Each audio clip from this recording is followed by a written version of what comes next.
সুদ হচ্ছে পুঁজিবাদী অর্থনীতির হাতিয়ার। দমন নিপীড়নের মূল মাধ্যম হচ্ছে সুদ। এই সুদের কারণে যারা ধনী এরা শুধু ধনী হতে থাকে, আর যারা গরিব শুধু গরিবই হতে থাকে।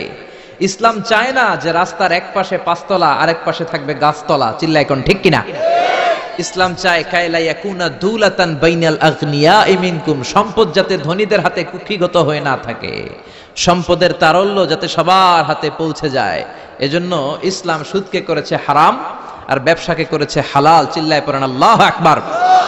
এজন্য রব্বুল আলামিন বলেন ওয়া আহাল্লাল্লাহুল বাইআ ওয়া হারামার রিবা, আমি আল্লাহ তোমাদের জন্য সুদকে করলাম হারাম আর ব্যবসাকে করে দিলাম হালাল। সুবহানাল্লাহ। ব্যবসাকে হালাল করেছে কে? আর সুদকে হারাম করেছে কে? সুদের মধ্যে দেখা যায় অনেক লাভ, অনেক টাকা, অনেক বরকত, শুধু বেড়ে যায়। আল্লাহ বলে তোমাদের দৃষ্টিতে টাকা বেড়ে যায়, আমি আল্লাহর কাছে বাড়ে না। আর তোমরা যখন যাকাত দাও, দান করো, তোমাদের দৃষ্টিতে দেখা যায় টাকা কমে যায়, কিন্তু আমি আল্লাহর কাছে টাকা কমে না। সুবহানাল্লাহ। এজন্য সুদকে আল্লাহ নিশ্চিহ্ন করে দিবেন। ইয়ামহাকুল্লাহ ওয়া ইউরবিস সাদাকাত। আল্লাহ বলে আমি সুদকে নিশ্চিহ্ন করে দেব, সুদকে আমি ধ্বংস করে দেব, সুদের ভেতরে কোনো বরকত দেব না। আর ব্যবসা করলে সামান্য ব্যবসার ভেতরে বরকত ঢুকিয়ে দিবে কে? আল্লাহ। আরো জোরে বলেন কে? বিশ্বনবী সুদখোরদের উপর লানত দিয়েছে। কি দিয়েছে?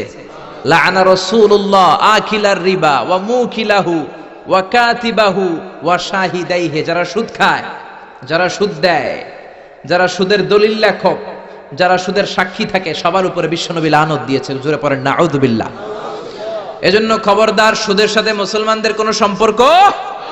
বিশ্বনবী বলেছেন আর রিবা সালাসু ওয়া সাবউনা বাবান, সুদের রয়েছে 73টা গুনাহ। কয়টা গুনাহ?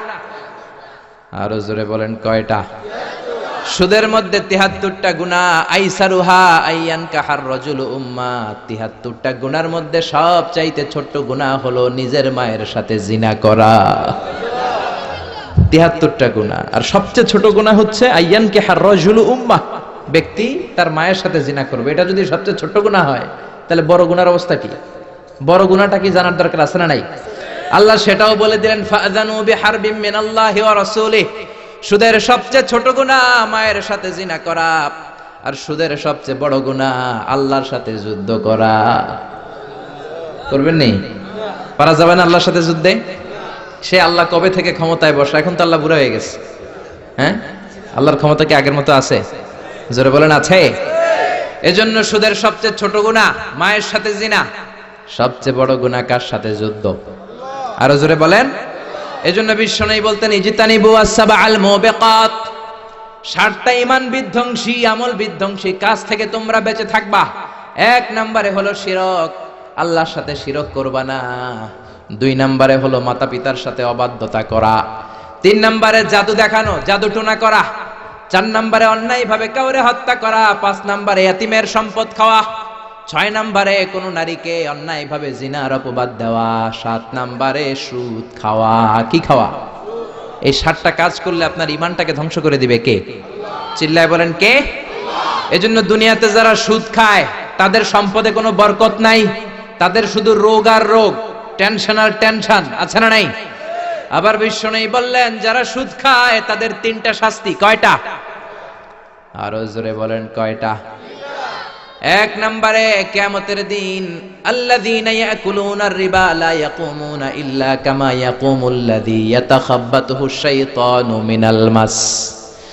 সুদের 1 নাম্বার শাস্তি, কিয়ামতের দিন সুদখোর যখন কবর থেকে উঠবে, রব্বুল আলামিন তাকে জিনে ধরা রোগীর মতো, পাগলের মতো উঠায় দিবে। সুদখোর কবর থেকে উঠে ভূতে ধরা রোগীর মতো, জিনে ধরা রোগীর মতো, পাগলের মতো লাফাতে লাফাতে উঠবে।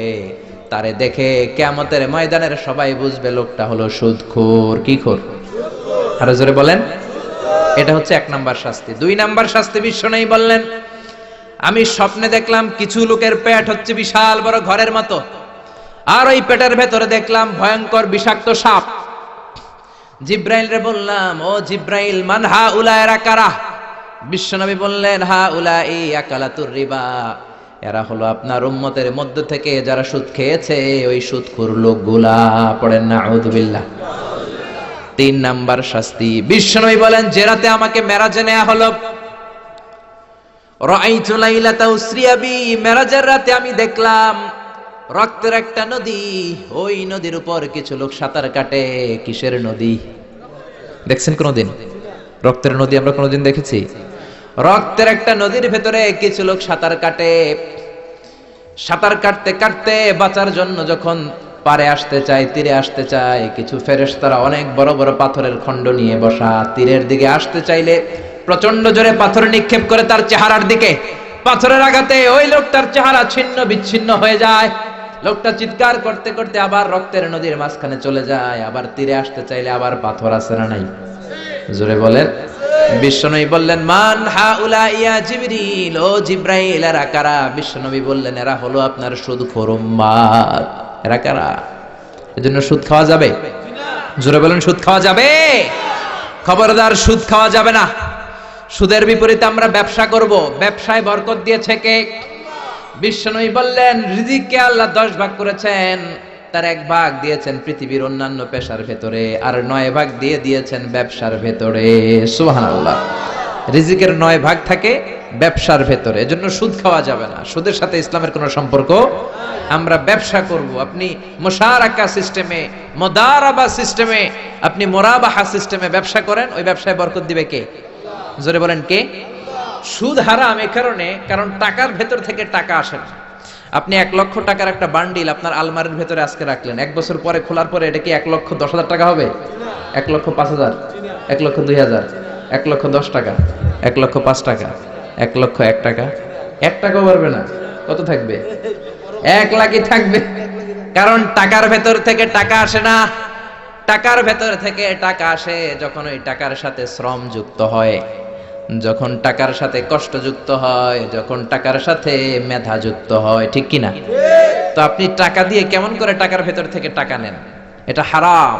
হয়তো আপনাকে ব্যবসায় অংশগ্রহণ করতে হবে, লাভ লস দুইটাতে অংশগ্রহণ করতে হবে, রিস্কও থাকবে।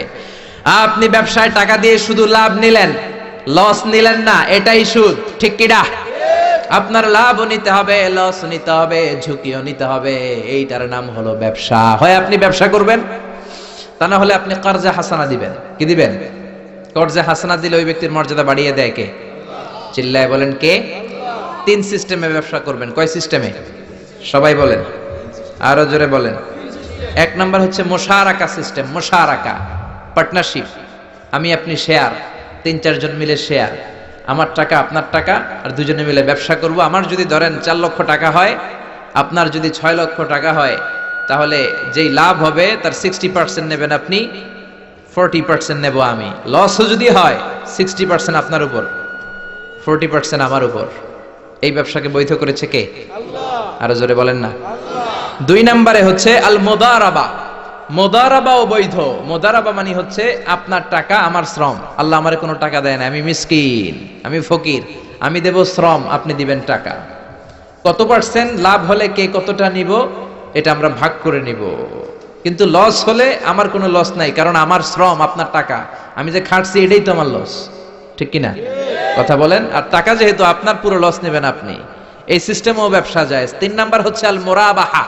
বুঝার চেষ্টা করেন। আমার ঘরে ফ্রিজ নাই, ফ্রিজের দাম 1 লক্ষ টাকা। কয় লাখ টাকা? আপনি আমারে বাজার থেকে 1 লক্ষ টাকা দিয়ে একটা ফ্রিজ কিনে আমার কাছে 1,20,000 টাকায় বিক্রি করবেন। এটা আমি কিস্তিতে দিব আপনারে, 6 মাসের কিস্তিতে দিব। আপনার লাভ হচ্ছে আপনি 1 লক্ষ টাকা দিয়ে কিনে 1,20,000 বিক্রি করছেন, 20,000 লাভ। আর আমার লাভ হচ্ছে আমার কাছে কোনো টাকা নাই, আমি ফ্রিজের মালিক হয়ে গেলাম, কিস্তিতে দিয়ে 6 মাস পরে আমি টাকাও পূর্ণ করে দিলাম। এটাকে বলে মুরাবাহা। শাহজালাল ইসলামী ব্যাংক, আল রাফা ইসলামী bank, Bangladesh Islamic bank limited, এই 3টার সিস্টেমে আপনাদের সাথে বিজনেস করে। আল মুদারাবা, আল মুশারাকা, আল মুরাবাহা। যেই সিস্টেমে আপনি করেন না কেন, এগুলোর কবুল করে নিবে কে? আল্লাহ। কিন্তু এগুলো না করে 100 টাকার বান্ডিল দিয়ে বললেন এই নাও 100 টাকার বান্ডিল, এখানে 10,000 টাকা আছে, সুদে লাগালাম, মাসে দিবা 1,000। কয় হাজার? আরো জোরে বলেন। এখন মাস শেষে 1,000 দিতে পারে না, ওইটার উপর আবার বাড়তে শুরু করলো। আল্লাহ বলে লা তাকুলু আর রিবা আদাআফাম মুদাআফা। খবরদার, চক্রবৃদ্ধি হারে সুদ খেও না, মাহাজনী সুদ খেও না। কার কথা? আরো জোরে বলেন, কথাটা কার? মাহাজনী সুদ খাওয়া যাবে না, চক্রবৃদ্ধি হারে সুদ খাওয়া যাবে না। তাহলে ব্যাংকের সুদ খাওয়া তো যাবে না? ব্যাংকের সুদ খাওয়া যাবে না। ব্যাংকের সুদও হারাম, আর চক্রবৃদ্ধি হারে মাহাজনী সুদ এটা অনেক ভয়ঙ্কর হারাম। গ্রামে গঞ্জে এরকম আছে না নাই? 10,000 টাকায় মাসে 1,000 টাকা সুদ। কথা কন, কথা কন, কথা কন। আছে, এখন দিতে পারে না, সুদ আবার বেড়ে যায়। এখন 2,000 হয়ে গেছে, এরপরের মাসেও দিতে পারে না, 3,000 হয়ে যায়। এরপরে কে আসলটা দেয়া লাগবে না, তুই সুদ চালা। কি চালা? সুদ চালাইতে চালাইতে বাড়ি নাই, ভিটা নাই, জমি নাই, টিউবওয়েল নাই, পরনের লুঙ্গিও নাই। আছে না নাই? এটার বলে মহাজনী সুদ, এটার বলে চক্রবৃদ্ধি হারে সুদ। এই সুদ খাওয়া যাবে না। এজন্য সুদ আপনি খেলে এই সুদের এই সম্পদের ভেতরে কোনো বরকত নাই, এটাকে ধ্বংস করে দিবে কে? চিল্লায় বলেন কে? এজন্য আপনি ব্যবসা করবেন, আল্লাহ বললেন হাল্লাল্লাহুল বাইআ ওয়া হারামার রিবা, আমি আল্লাহ ব্যবসাকে তোমাদের জন্য হালাল করলাম, সুদকে করলাম হারাম। এখন আমরা সুদ খাবো না ব্যবসা করব? জোরে বলেন, সুদ না ব্যবসা? ব্যবসার সিস্টেম হচ্ছে আপনাকে লাভ লস দুইটাতে অংশগ্রহণ করতে হবে। আপনি যদি বলেন না আমি শুধু লাভ নিব লস নিব না, এটা ব্যবসা হবে? এটা সুদ হবে। এটা কি হবে? চিল্লায় বলেন কি হবে? এরপর ইসলাম বলে লা মাইসার, কোনো জুয়া চুরি থাকবে না। বিজনেসের মধ্যে জুয়া চুরি নাই, মানে লটারি নাই। কিন্তু বাংলাদেশে লটারি সিস্টেম আছে না নাই? 10 টাকায় 40 লক্ষ টাকা আছে না নাই? এটা সরাসরি জুয়া চুরি, এটার সাথে ইসলামের কোনো সম্পর্ক।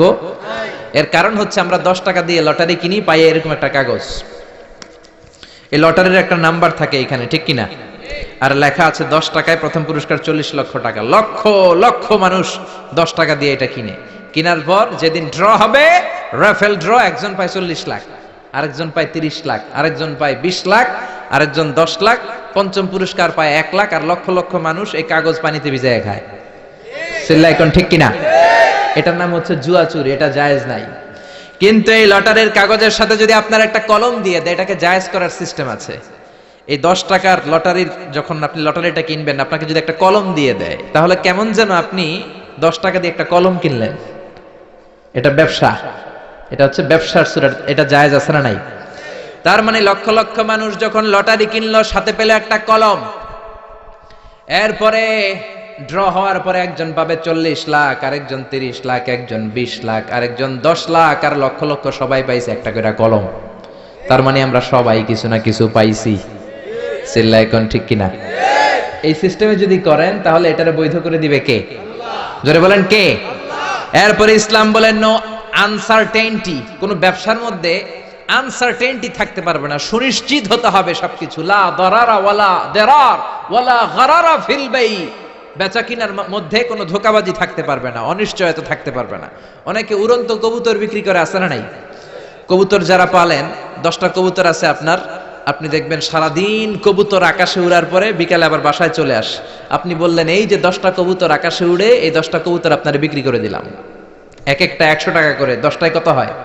1000 টাকা বিক্রি করে দিয়েছেন। এই বিক্রি শরীয়ত সম্মত হয় না। এর কারণ প্রতিদিন কবুতরগুলো বিকেল বেলা উড়ার পরে সন্ধ্যাবেলায় ফিরে, আজকে বিকেলে নাও ফিরতে পারে। যেরকম ঠিক কিনা? আজকে 10টা কবুতর যদি অন্যদিকে চলে যায়, 1000 টাকা লিয়ে কিলাকিলি আছে না নাই? ইসলাম বলে কিলাকিলির কোনো সুযোগ নাই। কবুতরগুলো নামবে, 10টারে তুমি ধরবা, কবজ করবা, তার হাতে হ্যান্ড ওভার করবা, তারপরে বিক্রি করবা। এটারে জায়েজ করে দিবে কে? এরপরে পুকুরের মধ্যে মাছ থাকা অবস্থায় কেনা বেচা জায়েজ নাই।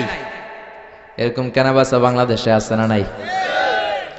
আন্দাজে মানুষে শখের বসে কিনে ফেলে, পুকুরের মধ্যে বুদবুদ করতেছে, ভাবতেছে হাজার হাজার মাছ কিনছে, 10 লক্ষ টাকা দিয়ে কিনে ফেলছে। কই মাছের পুকুর, উঠায় দেয় 20 কেজি কই আর 50 কেজি কাঁকড়া আর 70 কেজি ব্যাং, আছে না নাই?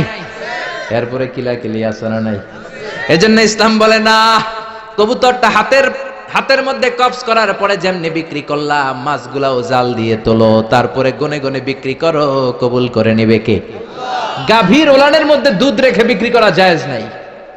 ওলান এত ফিলা গেছে এরকম, এটা মনে হচ্ছে যে 20 কেজি, দহন করার পরে পাওয়া গেছে 5 কেজি, এরকম আছে না নাই? কারণ এটা দুধের কারণেও ফুলতে পারে, টিউমারেও ফুলতে পারে, ঠিক কিনা? এজন্য ইসলাম বলে লা গারারা ফিল ইসলাম, ইসলামে কোনো গারারা নাই, ধোঁকাবাজি নাই, আনসার্টেনটি নাই, অনিশ্চয়তার মধ্য দিয়ে, হাওয়ার মধ্যে কোনো বিজনেস নাই। আগে জিনিসটা তোমার হাতে নাও, তারপরে বিক্রি করো, কবুল করে নিবে কে?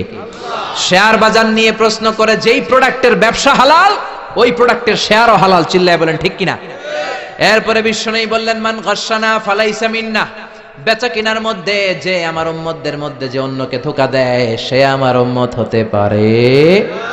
ধোঁকাবাজির ব্যবসা বাংলাদেশে আছে না নাই? ফলের দোকানে গেলে দেখবেন চকচকে যেই সাইডটা ওই সাইডটা ক্রেতার দিকে রাখে, পচা জায়গাটা নিচের দিকে রাখে, এরকম ব্যবসায়ী আছে না নাই? বিশ্বনবী মদিনার বাজারে গমের দোকান পরিদর্শন করতে গেলেন, যে দেখলেন গমের স্তূপ, বিশ্বনবী গমের ভেতরে হাত ঢুকায়া দিলেন। উপরে দেখা যায় শুকনা গম, ভিতরে দেখা যায় ভিজা গম। বিশ্বনবী বললেন, মান গাশশানা ফালাইসা মিন্না, যে আমাদেরকে ধোঁকা দেয় সে আমাদের উম্মত নয়। The person who deceives us, he is not among us. যে আমাদেরকে ধোঁকা দেয় সে আমাদের উম্মত হতে পারে। চিল্লায় বলেন উম্মত হতে পারে। এজন্য এই ধোঁকাবাজি করে কোনো ব্যবসা করা যাবে? জোরে বলেন। আর সুদের সাথে আমাদের কোনো সম্পর্ক? চিল্লায় বলেন সম্পর্ক। সুদকে ধ্বংস করে দিবে কে? আর ব্যবসায় বরকত ঢুকিয়ে দিবে কে? বরকতে বিশ্বাস করেন তো? বিশ্বাস করেন? অল্পের ভেতরেও বরকত হতে পারে, হাজার কোটি টাকার মধ্যেও বরকত নাও থাকতে পারে। চিল্লায় বলেন ঠিক কিনা? এজন্য আজ থেকে সুদের সাথে আমাদের কোনো সম্পর্ক নেই। আমরা ব্যবসা করব মুশারাকা সিস্টেমে, মুদারাবা সিস্টেমে, মুরাবাহা সিস্টেমে ব্যবসা করব। অল্প প্রফিট হলো এটার মধ্যে বরকত দিবে কে? আরো জোরে বলেন কে? আর সুদের ব্যবসা করবেন না তো? কারা কারা আজকে থেকে সুদের কোনো ব্যবসার সাথে জড়িত থাকবেন না? দুই হাত উঁচু করে আমার আল্লাহর দেখান। আল্লাহ আমাদের হাতগুলোকে তুমি কবুল করো। চিল্লায় পড়েন আমিন। সুদের আলোচনা ভাল লাগতেছে না? না একেবারে উপরে এসে পড়ছে না? সুদের সাথে ইসলামের কোনো সম্পর্ক নাই। আল্লাহ সুদ থেকে আমাদেরকে বাঁচাক। আল্লাহ আমাদের হালাল রিজিকে বরকত দিক। আরো জোরে পড়েন আমিন। আমি আমার খুতবা শুরুতে সূরাতু বনী ইসরাইলের ছোট্ট একটা আয়াত তেলাওয়াত করেছি। আসুন এই আয়াতের আলোকে আপনাদের সাথে কিছু কথা শেয়ার করি, যদি আপনারা মনোযোগী হন। শুনবেন শুনবেন শুনবেন শুনবেন। রব্বুল আলামিন বলেন, ওয়াকাদা রাব্বুকা আল্লা তা'বুদু ইল্লা ইয়াহু ওয়া বিল ওয়ালিদাইনি ইহসানা। আল্লাহ বললেন, গোলাম আমার ফয়সালা দুইটা। এই দুইটা ফয়সালা হলো স্পেশাল ফয়সালা, অনড় ফয়সালা। এই ফয়সালার কোনো নড়চড় নাই, এই ফয়সালার কোনো পরিবর্তন নাই। প্রথম ফয়সালাটা হলো আল্লাহ তা'বুদু ইল্লা ইয়া, ইবাদত হবে একজনের, তিনি কে? আল্লাহ ছাড়া অন্য কারো ইবাদত করা যাবে? আবার আল্লাহ ডেকে বললেন, গোলাম জিন জাতি মানব জাতি এই দুইটা জাতিকে আমি সৃষ্টি করেছি শুধু আমার ইবাদতের জন্য। ঠিক কি না? ওমা খালাকতুল জিন্না ওয়াল ইনসা ইল্লা লিয়াবুদুন। আমি জিন জাতি আর মানব জাতিকে কোনো কাজের জন্য তৈরি করি নাই, কোনো উদ্দেশ্যে বানাই নাই, শুধুমাত্র কেবলমাত্র একমাত্র আমি আল্লাহর ইবাদতের জন্য বানিয়েছি। কার কথা? আরো জোরে বলেন কার? আল্লাহ ছাড়া কারো ইবাদত করা যায় না। এই পৃথিবীতে যত নবী এসেছে, এই পৃথিবীতে যত রাসূল এসেছে, সব নবী রাসূলের একটাই দাওয়াত ছিল, তোমরা ইবাদত করবে একজনের, তিনি কে? ইয়া কওমি ইবুদুল্লাহা মা লাকুম মিন ইলাহিন গায়রু। ও আমার কওমের লোকেরা, ও আমার স্বজাতির লোকেরা, এক আল্লাহ ছাড়া অন্য কারো ইবাদত করো না। জিকির করতে হবে একজনের, চাইতে হবে একজনের কাছে, সেজদা দিতে হবে একজনকে, তিনি কে? আল্লাহ ছাড়া কাউরে সেজদা দেয়া যাবে? আমাদের দেশে মাজারে যে সেজদা আছে না নাই? এই মাজারের নামে যে ভণ্ডামি, এটার সাথে ইসলামের কোনো রিলেশন আছে? সম্পর্ক আছে? এই ভণ্ডামির সাথে ইসলামের কোনো সম্পর্ক? দো দিল বান্দা কালমা চোরে, না পায় শ্মশান না পায় ঘরে, দিন থাকিতে আয়রে পথে ছাইড়া দে ভণ্ডামি ভণ্ডামি ভণ্ডামি ভণ্ডামি, ছাইড়া দে ভণ্ডামি। ঠিক কি না? নামাজ রোজা করে না ইবলিস শয়তানের নানা, এরকম আছে না নাই? নামাজ রোজা করে না ইবলিস শয়তানের নানা, ধর্মের একখান খুঁটি ধইরা কয়দিন করবা হয়রানি, ভণ্ডামি ভণ্ডামি ভণ্ডামি, ছাইড়া দে ভণ্ডামি। ঠিক কি না? এজন্য ভণ্ডামির সাথে যারা জড়িত আছো, ভণ্ডামি ছেড়ে দাও, আল্লাহ ওয়ালা হয়ে যাও। তোমার জীবনে বরকত দিবে কে? তোমার জন্য জান্নাতের দরজা খুলে দিবে কে? এজন্য রব্বুল আলামিন বলেন, ওয়া কাদা রাব্বুকা আল্লা তা'বুদু ইল্লা ইয়্যা ওয়া বিল ওয়ালিদাইনি ইহসানা। আমি আল্লাহর প্রথম ফয়সালা, ইবাদত হবে শুধুমাত্র কেবলমাত্র একজনের, তিনি কে? আমরা প্রত্যেক নামাজে সূরাতুল ফাতিহায় আল্লাহরে বলি, আল্লাহ ইহদিনাস সিরাতাল মুস্তাকিম, ও আল্লাহ আমাদেরকে সহজ সরল পথ দেখাও, সিরাতুল মুস্তাকিম দাও। আল্লাহ বলেন, আনি'বুদুনি হাযা সিরাতুম মুস্তাকিম, আমি আল্লাহর ইবাদত করো, এটাই সিরাতুল মুস্তাকিম। আল্লাহু আকবার। আপনি যদি আল্লাহর ইবাদত করেন তাহলে আপনি বুঝবেন যে আপনি সিরাতুল মুস্তাকিমের উপর আছেন। আর যদি বুঝেন আল্লাহর ইবাদত ছেড়ে আপনি অন্যদিকে দৌড়াচ্ছেন, তার মানে হলো আপনি সিরাতুল মুস্তাকিমের উপর থাকার সৌভাগ্য অর্জন করতে পারেন নাই। চিল্লা এখন ঠিক কি না? এজন্য আল্লাহ বললেন, আল্লাহর ফয়সালা কয়টা? আরো জোরে বলেন, কয়টা? এক নাম্বার ফয়সালা, ইবাদত হবে শুধু একজনের, তিনি কে? এই ফয়সালার সাথে সবাই একমত? দ্বিমত কেউ নাই? কেউ নাই? দু একজন থাকতে পারে, কেউ নাই। আল্লাহ বললেন, আমার প্রথম ফয়সালা ইবাদত হবে শুধু আমি আল্লাহর। দুই নাম্বার ফয়সালা, ওয়া বিল ওয়ালিদাইনি ইহসানা, ইহসান হবে মাতা পিতার সাথে, মানে ভালো আচরণ হবে মাতা পিতার সাথে। বুঝা গেল ইবাদত হবে আল্লাহর, ইহসান হবে মাতা পিতার। আল্লাহর সাথে, আল্লাহর জন্য আপনি ইবাদত করবেন, আর মাতা পিতার প্রতি আপনি ইহসান করবেন। ইহসান মানে সদাচরণ, ইহসান মানে খেদমত, ইহসান মানে তাদের জন্য খরচ করা, ইহসান মানে আপনার সব সম্পদ তাদের পায়ের সামনে, আপনার সব ক্ষমতা তাদের পায়ের সামনে বিলিয়ে দেয়া, বিছিয়ে দেয়া। চিল্লা এখন ঠিক কি না? এজন্য আল্লাহ বললেন, আমার দুই নাম্বার ফয়সালা, ওয়া বিল ওয়ালিদাইনি ইহসানা, মাতা পিতার সাথে ইহসান করবা। আমরা বললাম, আল্লাহ আপনার জন্য ইবাদত হবে, এটা আমরা বুঝলাম, মাতা পিতার সাথে ইহসান কেমন করে হবে এটা আমরা বুঝলাম না। আল্লাহ বললেন, ইহসান কাকে বলে যদি না বোঝো তাহলে বুঝে নাও, ইম্মা ইয়াবলুগান্না ইনদাকাল কিবারা আহাদুহুমা আও কিলাহুমা ফালা তাকুল লাহুমা উফ। আল্লাহ নিজেই ইহসানের ব্যাখ্যা দিচ্ছেন। আল্লাহ বললেন, ইহসানের প্রথম তাফসীর হলো, আব্বা আম্মা একজন কিংবা দুইজন যখন বার্ধক্যে উপনীত হয়ে যায়, যখন বয়সে পৌঁছে যায়, খবরদার তাদের কোনো কাজে তুমি নাক ছিটকাতে পারবা না, তাদের কোনো কাজে নাক ছিটকাতে পারবে না, তাদের কোনো কাজে উহ আহ এমনকি উফ শব্দটাও বলা যাবে না। চিল্লা এখন ঠিক কিনা? কারণ আমরা যখন ছোট ছিলাম বাবা মারে কষ্ট দিয়েছি কি দেই নাই? আপনার কত বছর আগের ঘটনা মনে আছে? আপনার বয়স যখন 3 তখন আপনি কি করছিলেন মনে আছে?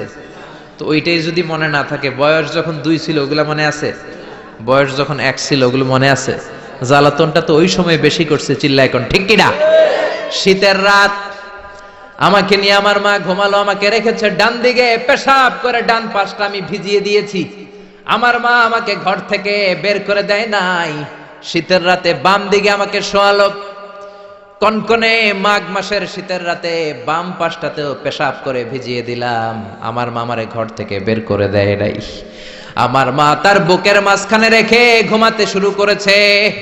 মাঘ মাসের শীতের রাত, রাত 3টার দিকে পেশাব করে মায়ের বুকটাও আমি ভিজিয়ে দিয়েছি, জামাটাও ভিজিয়ে দিয়েছি। মা 3টার দিকে উঠে নতুন শাড়ি পরে, নতুন জামা পরে, আগের ভিজা পেশাব মাখানো জামাটাকে চেঞ্জ করে আবার আমাকে নিয়ে ঘুমিয়েছে। আমাকে ঘর থেকে বের করেছে নাকি? জোরে বলেন। এজন্য আল্লাহ বুঝাতে চাইলেন, গোলাম ছোট্টবেলা যেমনি কষ্ট দিয়েছো, মা বাবা রেগে যায় নাই, তোরে লাথি মেরে ঘর থেকে তাড়ায় দেয় নাই, তোরে এতিমখানায় দেয় নাই। মা বাবা বয়সে যখন উপনীত হয়ে যায়, বার্ধক্যে যখন পৌঁছে যায়, ওই মা বাবারে খবরদার বৃদ্ধাশ্রমে দিয়ে আসবি না। বৃদ্ধাশ্রম বাংলাদেশে আছে না নাই? ছেলে আমার মস্ত মানুষ, মস্ত অফিসার, মস্ত ফ্ল্যাটে যায় না দেখা এ পারে ও পার, নানান রকম জিনিস আর আসবাব দামি দামি, সবচেয়ে কম দামি ছিলাম একে মাত্র আমি। ছেলের আবার আমার প্রতি অগাধ সম্ভ্রম, আমার ঠিকানা তাই বৃদ্ধাশ্রম। ঠিক কি না? অনেক কপাল পোড়া আছে, ডাকাত আছে। মা বাবা বার্ধক্যে উপনীত হওয়ার পরে তাদের কর্মকাণ্ডে নাক ছিটকায়, ঘরে আর বাবা মারে রাখতে মনে চায় না, বৃদ্ধাশ্রমে রেখে আসে, এরকম ডাকাত আছে রাড়াই। বাবা মারে বৃদ্ধাশ্রমে দেয়া যাবে? চিল্লায় বলেন দেয়া যাবে? যে বেয়াদব গুলো, যে ডাকাত গুলো মার বাবারে বার্ধক্যে উপনীত হলে, বয়স হয়ে গেলে বৃদ্ধাশ্রমে দিয়ে আসে, ওই বেয়াদবটা বুড়া হলে ওর কপালে বৃদ্ধাশ্রম জুটবে না। চিল্লায় এখন ঠিক কিনা? ভাঙ্গা থালা হাতে নিয়ে তুই ভিক্ষা করে খাবি। চিল্লায় এখন ঠিক কিনা? আল্লাহ বললেন আমার 2 নাম্বার ফয়সালা, ওয়াবিল ওয়ালিদাইনি ইহসানা, মাতা পিতার সাথে ইহসান করবা। ইহসানের প্রথম ব্যাখ্যা, ইম্মা ইয়াবলুগান্না ইনদাকাল কিবারা আহাদুহুমা আও কিলাহুমা ফালা তাকুল লাহুমা উফ। মা বাবার একজন কিংবা 2 জন যদি বার্ধক্যে উপনীত হয়ে যায়, খবরদার মা বাবারে বৃদ্ধাশ্রমে দিও না। মা বাবা পেশাব করে দিতে পারে, পায়খানা করে দিতে পারে, তোমাকে যেমনি পরিষ্কার করে আদর যত্ন করেছে তুমিও পরিষ্কার করবা, মা বাবার খেদমত করবা, তোমার জীবনটারে উজালা করে দিবে কে? আল্লাহ বললেন ইহসানের 2 নাম্বার ব্যাখ্যা, ওয়ালা তানহারহুমা, মা বাবারে ধমক দিও না। অনেক বেয়াদব ছেলে মেয়ে আছে, মা বাবার সাথে ঝিড়কি দিয়ে কথা বলে, ধমক দিয়ে কথা বলে, এলাকার লোকদের সাথে যখন কথা বলে ভদ্র ভাষায় কথা বলে, ঘরে ঢুকলে মায়ের গালি দেয়, আছে না নাই? বাবারে ডাকে বুড়া, মারে ডাকে বুড়ি, আছে না নাই? তুমি কেমন করে মায়ের বুড়ি ডাকো, বাবারে বুড়া ডাকো? তোমার বাপ মা তো বুড়া হয়েছে তোমার কারণে। তোমারে মানুষ করতে যে তোমার মা বাবা তাদের জীবন যৌবন হারিয়েছে। তোমারে মানুষের মতো মানুষ করতে যে তারা তাদের জমি হারিয়েছে। তোমারে বিদেশ পাঠাতে যে তারা তাদের ভিটেমাটি হারা হয়েছে। যেই বাবা মা তোমার জন্য সব কিছু ছেড়েছে, খবরদার ফালা তানহারহুমা, ওই বাবা মারে ধমক দিবা না। কার কথা? চিল্লায় বলেন কার? এরপর আল্লাহ বললেন ওয়ালা তানহারহুমা ওয়া কুল লাহুমা কওলান কারীমা, তাদেরকে ধমক দিবা না, বরং তাদের সাথে ভালো আচরণ করবা, কোমল ভাষায় কথা বলবা। যত ভদ্রতা তুমি জানো, যত কার্টিসি তুমি জানো, যত সফটনেস তোমার জানা আছে, যত ভদ্রতা তুমি শিখেছো, সব ভদ্রতা তুমি ইউজ করবা তোমার মা বাবার সাথে।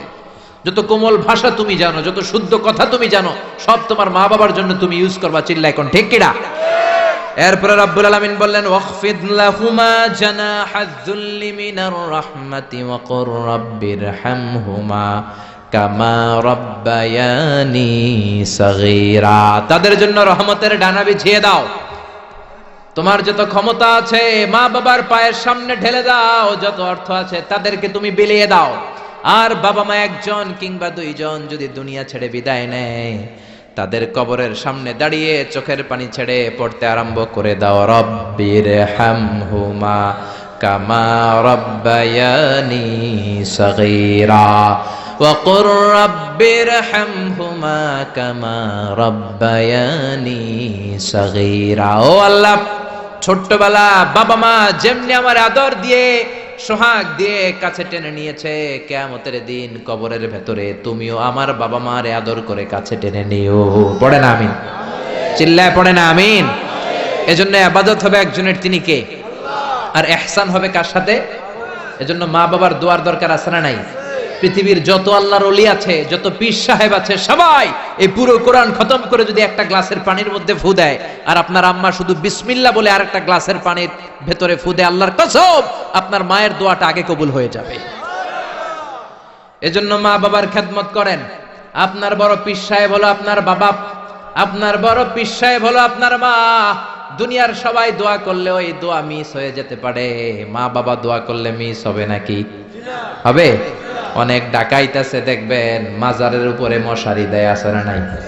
খুঁজে দেখবেন ওর বাপেরে মশায় কামড়ায়, ওর মায়েরে মশায় কামড়ায়, আর ও বাবার দরবারে যায় মাজারে মশারি দিয়ে আসছে, এরকম ডাকাইত আছে না নাই? এজন্য খবরদার, মা বাবার সাথে ইহসান করো। বিশ্বনবী মসজিদে নববীতে মিম্বারের 1 তলার মধ্যে পা রাখলেন, আওয়াজ করে বললেন আমিন। 2য় তলার ভেতরে পা রাখলেন, আওয়াজ করে বললেন আমিন।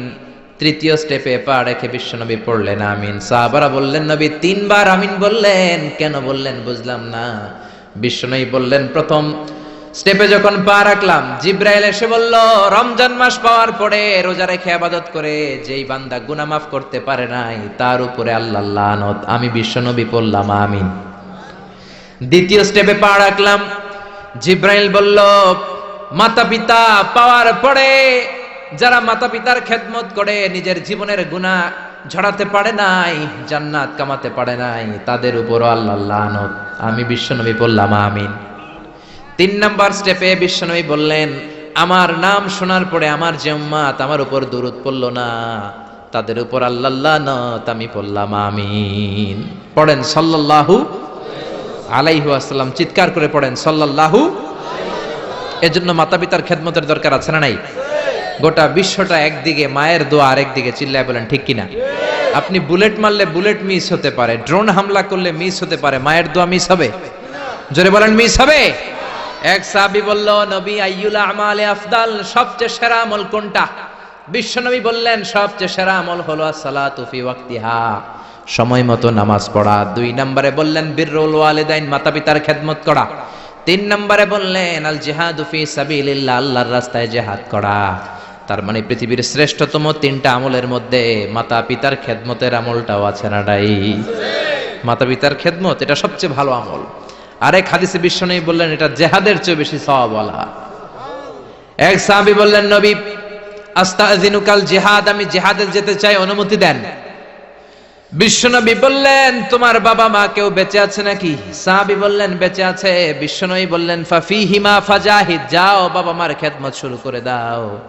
বাবা মার খেদমত করলে ঘরে বসেই জিহাদের সওয়াব পাবা, ঘরে বসেই জিহাদের সওয়াব পাওয়া যাবে। রিদার রাব্বি ফি রিদাল ওয়ালিদ ওয়া সাকাতুহু ফি সাকাতিল ওয়ালিদ, বাবা মা খুশি তো আরশের মালিক খুশি, বাবা মা না খুশ তো আরশের মালিকও না খুশ। চিল্লায় এখন ঠিক কিনা? এজন্য বিশ্বনবী বলতেন, তোমাদের প্রত্যেকের ঘরের ভেতরে 2টা জান্নাত আছে, কারণ জান্নাতে 2টা স্পেশাল দরজা আছে। একটা দরজার নাম হলো আল আব মানে আব্বা, আর একটা দরজার নাম হলো আল উম মানে আম্মা। একটা দরজার নাম বাবা আর একটার নাম মা। এজন্য বিশ্বনবী বলেন, এই 2টা দরজার সাথে তোমরা কি আচরণ করবা তোমাদের ডিসিশন। হুমা জান্নাতুকা ওয়া নারুক, বাবা মাই তোমার জান্নাত, বাবা মাই তোমার জাহান্নাম। বাবা মার সাথে ভালো আচরণ করলে 8টা জান্নাতের দরজা তোমার জন্য খুলে দিবে কে? আর খারাপ আচরণ করলে জাহান্নাম আছে না নাই? তোমার বাবা মা যদি কাফের হয়, হিন্দু হয়, বৌদ্ধ হয়, তারপরও ভালো আচরণ করবা, ঠিক কিনা? বাংলার জমিনে এরকম অনেক হিন্দু ফ্যামিলি আছে, হিন্দু ইয়াং ছেলে মুফাসসিরে কোরআনের তাফসীর শুনে হাতে হাত রেখে কালিমা পড়ে মুসলমান হয়ে গেছে, আছে না নাই? কিন্তু মা তো মুসলমান হয় নাই, বাবা তো মুসলমান হয় নাই, বাপ মা হিন্দুই রয়ে গেছে। তো বাপ মা হিন্দু, ছেলে মুসলমান, তুমি কি মা বাবার সাথে খারাপ আচরণ করতে পারবা? কথা বলেন। মা বাবা হিন্দু হোক, নাস্তিক হোক, বৌদ্ধ হোক আর খ্রিস্টান হোক, মা বাবার দোয়া নিতে হবে, আশীর্বাদ নিতে হবে। চিল্লা এখন ঠিক কিনা? বিশ্বনবী শালী নাম কি বলেন তো, কেউ জানেন? বিশ্বনবী শালীর নাম কি? আসমা। মাশাআল্লাহ, আসমা বিনতে আবি বকর বিশ্বনবী শালী। উনি মুসলিমা, কিন্তু উনার মা ছিল মুশরিকা। বিশ্বনবীরে বললেন, নবী আমি মুসলিমা কিন্তু আমার মা মুশরিকা, কাফেরা, এখন আমি কি করব? আমার মায়ের সাথে কি ভালো আচরণ করব নাকি? বিশ্বনবী বললেন, খবরদার, মা মুশরিক হোক কাফের হোক তারপরেও তোমার মা, ঠিক কিনা? সিলিহা, দোয়া দাও, ভালো আচরণ করো, সম্পর্কটারে মিলায় রাখো, তোমার জান্নাতে ঢুকায় দিবে কে?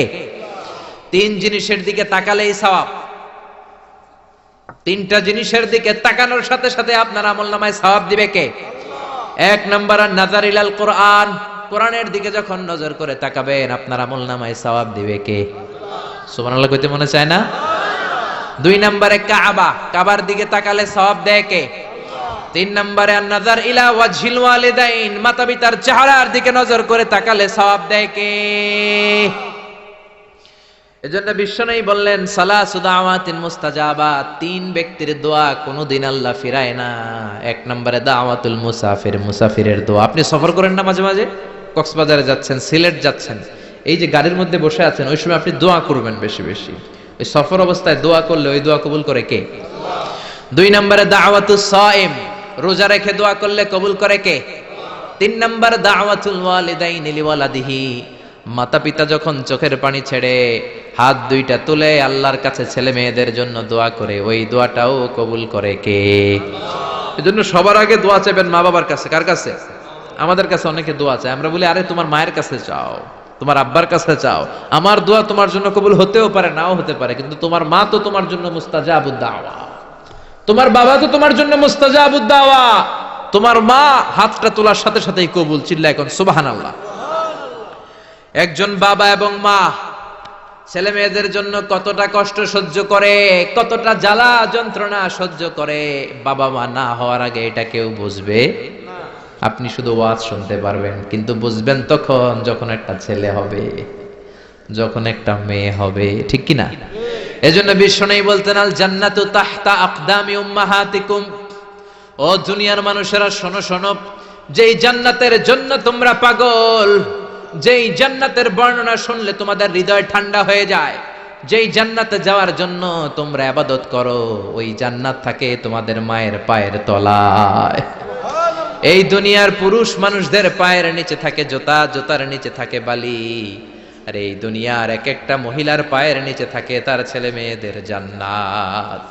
ওগো মা তুমি এই ধরনের শ্রেষ্ঠ নেয়ামত, তোমারই পদ তলে রয়েছে জান্নাত। ওগো মা তুমি এই ধরনের শ্রেষ্ঠ নেয়ামত, তোমারই পদ তলে রয়েছে জান্নাত। সুবহানাল্লাহ পড়েন। এই পৃথিবীটারে 100 বার বিক্রি করলে যে টাকা হবে, ওই টাকা দিয়া জান্নাতের একটা চেয়ারের দাম হবে? সবাই বলেন হবে না। আচ্ছা, এই পৃথিবীটারে 5000 বার বিক্রি করলে যেই মূল্য বা টাকা পাওয়া যাবে, ওই টাকা দিয়া জান্নাতের একটা টেবিল কিনা যাবে? আর যেই 8টা জান্নাত মায়ের পায়ের নিচে পড়ে আছে, ওই পা দুইটার দাম আল্লাহর কাছে বেশি না কম? জোরে বলেন বেশি না কম? এই জন্য এক সাহাবী বললেন, নবী মান আহাক্কু বিহুসনি সাহাবাতি ইয়া রাসূলুল্লাহ, এই দুনিয়া এত মানুষ, এত বন্ধু, এত সাহাবী, এত লোক, কার সাথে ভালো আচরণ করব? বিশ্বনবী বললেন, উম্মুকা, তোমার মায়ের সাথে, সুম্মা মান, তারপরে কার সাথে? তোমার মায়ের সাথে, তারপরে কার সাথে? তোমার মায়ের সাথে। 3 বার। আর এক হাদিসে আছে 4 বার বললেন তোমার মায়ের সাথে, 5ম বার বললেন তোমার পিতার সাথে। সুবহানাল্লাহ। মায়ের মর্যাদা 4 গুণ বেশি। কয় গুণ? এর কারণ আল্লাহ কোরআনে বলে দিলেন সূরা লোকমানে, হামালাথু উম্মুহু। মায়ের মর্যাদা এত বেশি হওয়ার কারণ হলো, বাবা তোমারে পেটে ধরে নাই, পেটে ধরেছে কে? ওয়াহানানা আলা ওয়াহান, 10 মাস 10 দিন বাবা কষ্ট সহ্য করে নাই, করেছে কে? ওয়াফিসালুহু ফি আমাইন, 2 বছর বাবা তোমারে দুধ খাওয়ায় নাই, দুধ খাওয়ালো কে? কত লিটার দুধ, কত গ্যালন দুধ, কত কেজি দুধ মায়ের বুক থেকে আপনি খেয়ে খেয়ে সাবার করছেন 2 বছরে, কোনো হিসাব আছে? জোরে বলেন। বিশ্বনবী বললেন, লাউ কাতাআতা জিলদাক, তোমার চামড়াটা কেটে কেটে রোদে শুকিয়েও যদি মায়ের 2 পায়ের 2টা জুতা বানিয়ে দাও, ছোট্টবেলায় 1 ঢোক দুধ যে তুমি খেয়েছো, সেই 1 ঢোক দুধের শোধ আদায় হবে নাকি? মায়ের একেধারে দুধের দাম, কাটিয়া গায়ের চাম, পাপোশ বানাইলেও ঋণের শোধ হবে না। এমন দরদি ভাবে কেউ হবে না আমার মা গো, এমন দরদি ভাবে কেউ হবে না আমার মা গো। পড়েন না আল্লাহু আকবার।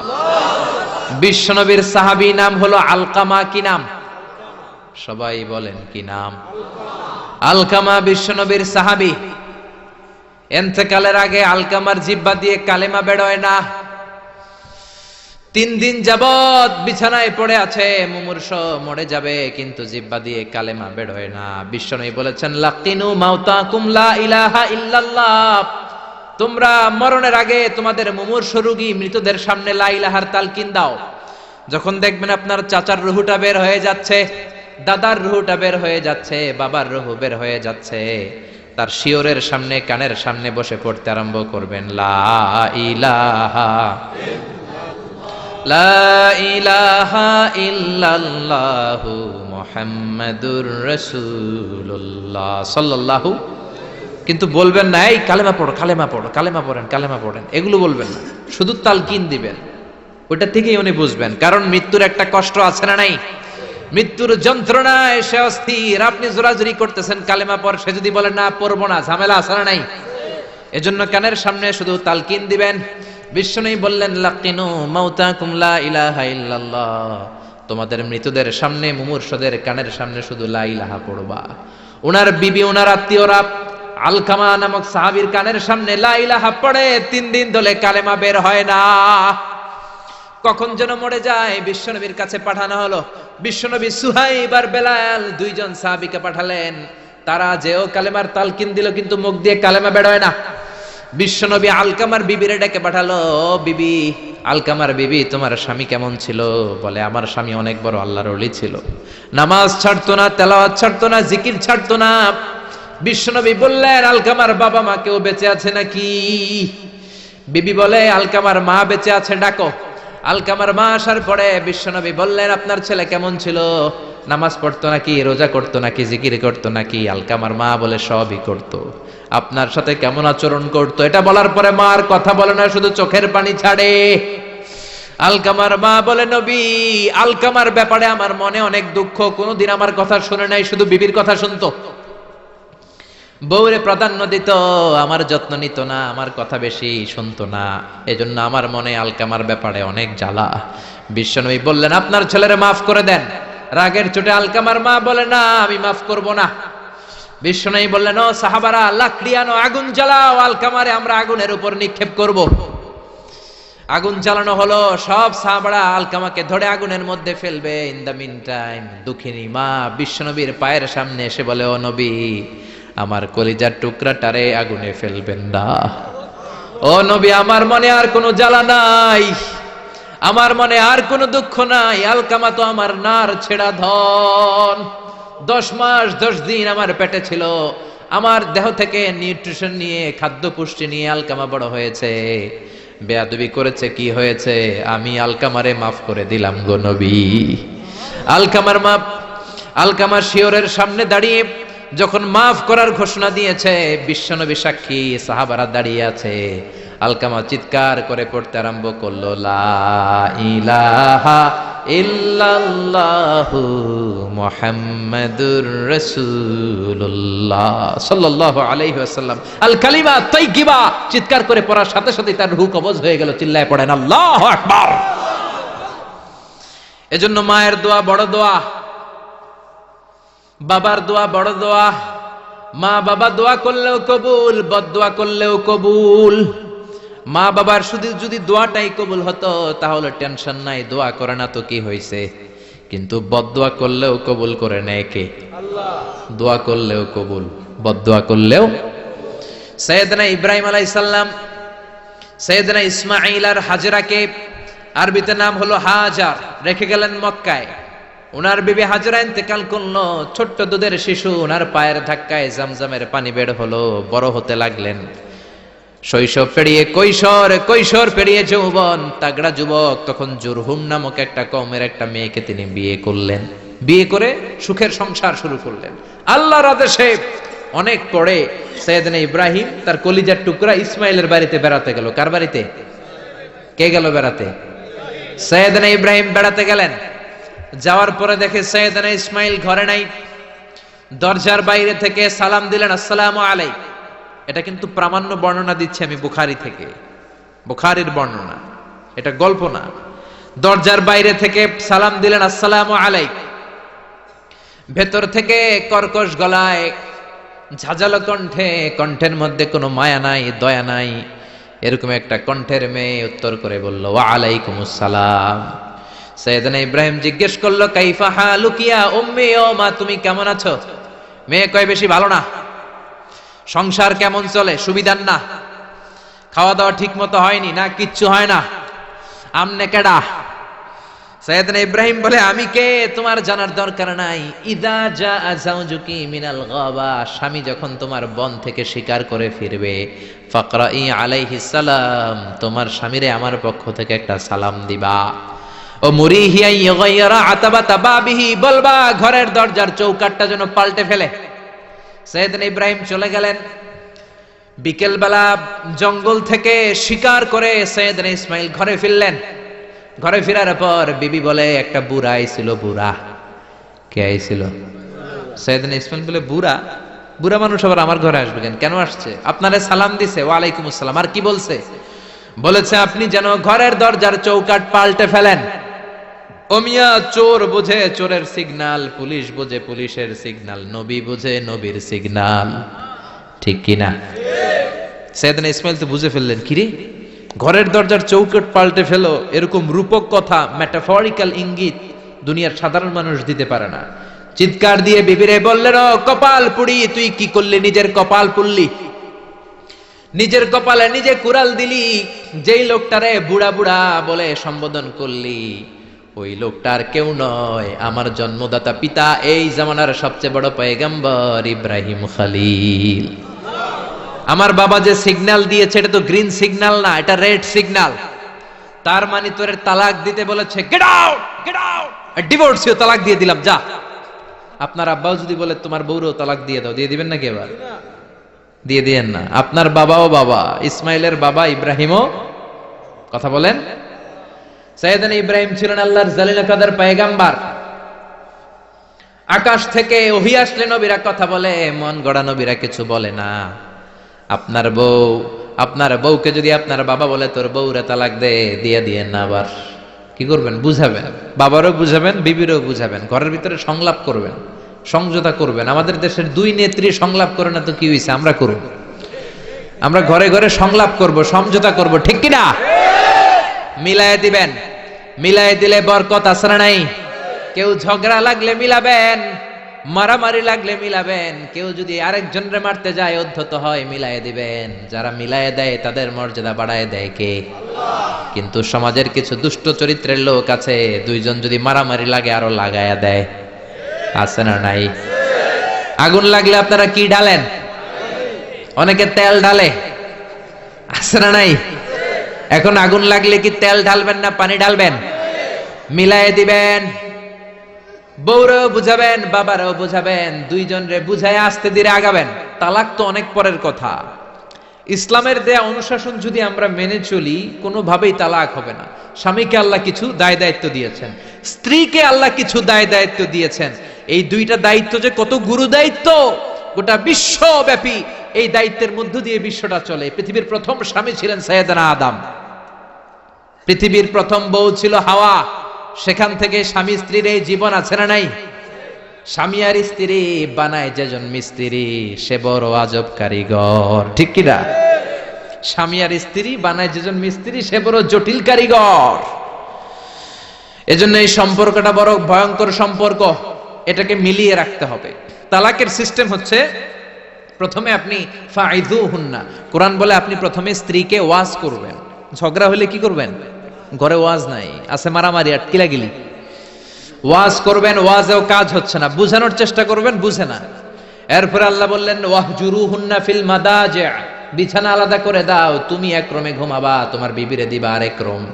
কিছুদিন বিচ্ছেদ চললে ওই বিবির অন্তরে ভালোবাসা তৈরি করে দিবে কে? সুবহানাল্লাহ পড়েন।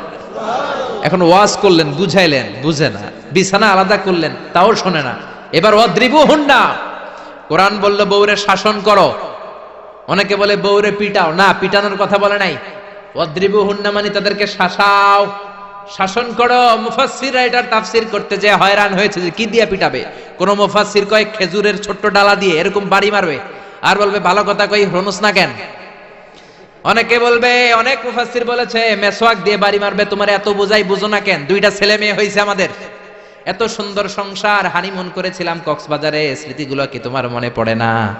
তুমি আমার কৈতরি, তুমি আমার টুনটুনি, তুমি আমার সোনামণি, এগুলো কে বুঝাবেন? এরপরও মানে না।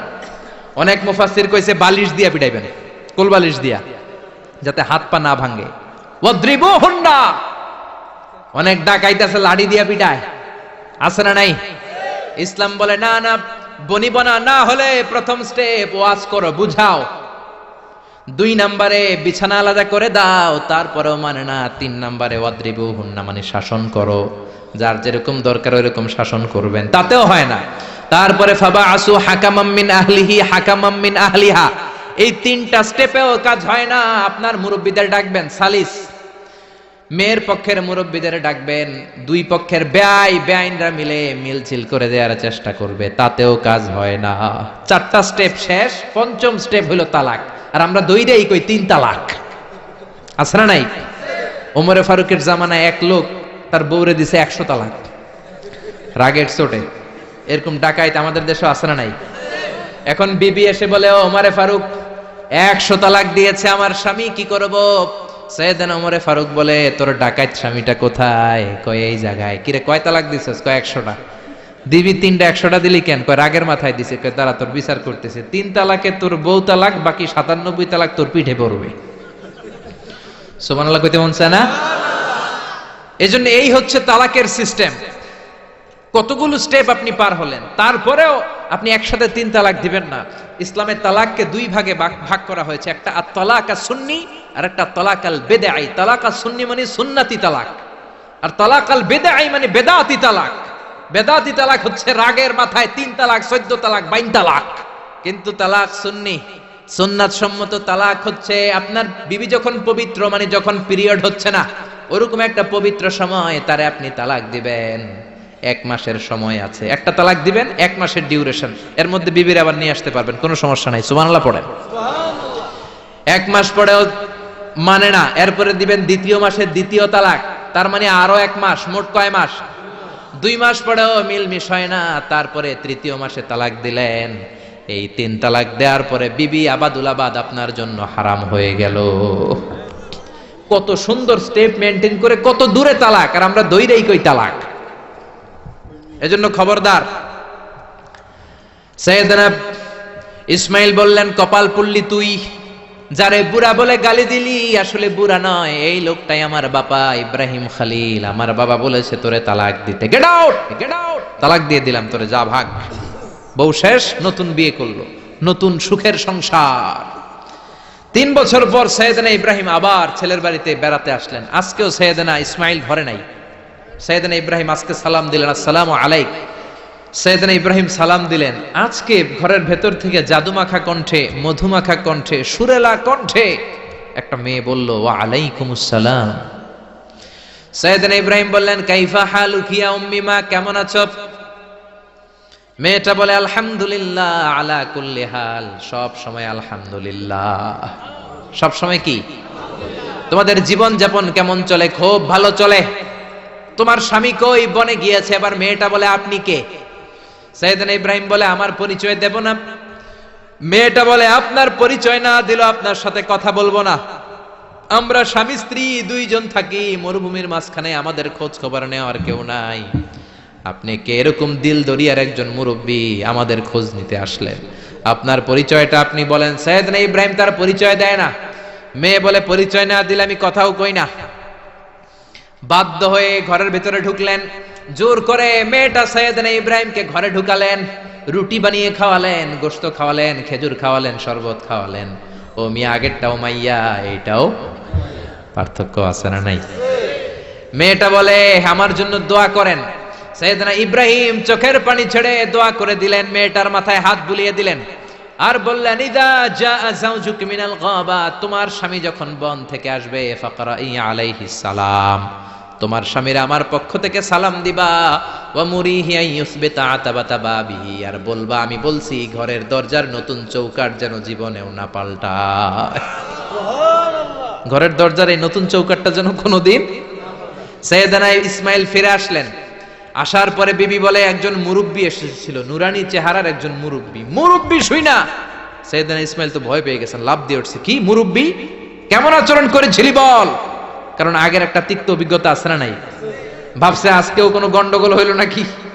বিবি বলে, না আপনি রাখবেন না, আপনি চিন্তিত হবেন না, আমি অনেক আপ্যায়ন করেছি, অনেক সাদর সম্ভাষণ দিয়েছি, উনিও আমার মাথায় হাত বুলিয়ে চোখের পানি ছেড়ে ছেড়ে আমার জন্য দোয়া করেছে, আর আপনারা সালাম বলেছে, আর আপনাকে বলতে বলেছে ঘরের দরজার নতুন চৌকাটটা যেন জীবনেও কোনোদিন না পাল্টা। সাইয়েদনা ইসমাইল আল্লাহু আকবার বলে চিৎকার করে উঠলেন, বিবিকে বুকে জড়িয়ে ধরলেন, বললেন, ও বিবি, তুই তো গোল্ডেন এ প্লাস। তুই কি? তুই তো গোল্ডেন এ প্লাস, তুই তো 100তে 100 পাইলি। তোর কপালটা নুরানি হয়ে গেল, উজালা হয়ে গেল। যেই বয়স্ক লোকটা এসে এই কথাটা বলেছে, বয়স্ক লোকটা আর কেউ না, তোর শ্বশুর আমার বাবা ইব্রাহিম খলিল। আর যেই কথা বলেছে, এই কথাটার মানে হলো তোরে যেন আমি তালাক না দেই, তোর হাতটা যে আমি ধরলাম, এই হাত ধরেই যেন তোরে নিয়ে জান্নাতে ঢুকে যায়। আল্লাহু আকবার। এজন্য বাবার দোয়া, মায়ের দোয়া যার জীবনের মধ্যে আছে, তার জীবনে কোনো ভয় আছে নাকি? জোরে বলেন, কোনো ভয় আছে? এজন্য দোয়া নিবেন বাবার কাছ থেকে, মায়ের কাছ থেকে।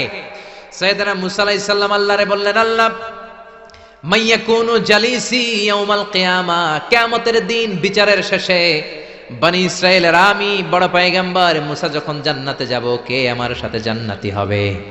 আল্লাহ বললেন, সাহিবুকা ফিল জান্নাতি জাজ্জার, তোমার সাথে জান্নাতে ঢুকবে বনি ইসরাইলের একজন কসাই। কে? কসাই। সুবহানাল্লাহ কইবেন না? একজন কসাই যাবে। মুসা আলাইহিস সালাম বললেন, কি রে, আমি এত বড় নবী, কোনো নবী যাবে না আমার সাথে, কোনো ওলি যাবে না, কোনো হাফেজে কোরআন যাবে না, কোনো আলেম যাবে না, কসাই যাবে কেন? আল্লাহ বললেন, দেখে আসো কেন যাবে কসাই। সাইয়েদনা মুসা আলাইহিস সালাম কসাইয়ের দোকানে গেলেন, দেখলেন না কসাইয়ের স্পেশাল কোনো আমল তো দেখা যায় না, খালি গোশত কোপায়। কি কোপায়? সারাদিন গোশত বিক্রির পরে বিকেল বেলা সবচেয়ে চমৎকার গোশতের একটা টুকরা নিয়ে কসাই দোকান বন্ধ করে বাড়িতে যায়। সাইয়েদনা মুসা আলাইহিস সালাম ছদ্মবেশে কসাইয়ের পেছনে পেছনে যায়। কসাই ঘরে ঢুকার পরে সাইয়েদনা মুসা আলাইহিস সালাম ঘরে নক করা শুরু করলেন। কসাই দরজা খুলে দেওয়ার পর সাইয়েদনা মুসা আলাইহিস সালাম পরিচয় গোপন করে বলে, আমি একজন মুসাফির, আজকে রাতে আপনার ঘরে থাকতে চাই। কসাই বলে, আহলান সাহলান মারহাবান তাইয়্যিবা, আসেন থাকেন, কোনো সমস্যা নাই, পাশের ঘরে বসেন, ওই ঘরে আমার একটু কাজ আছে।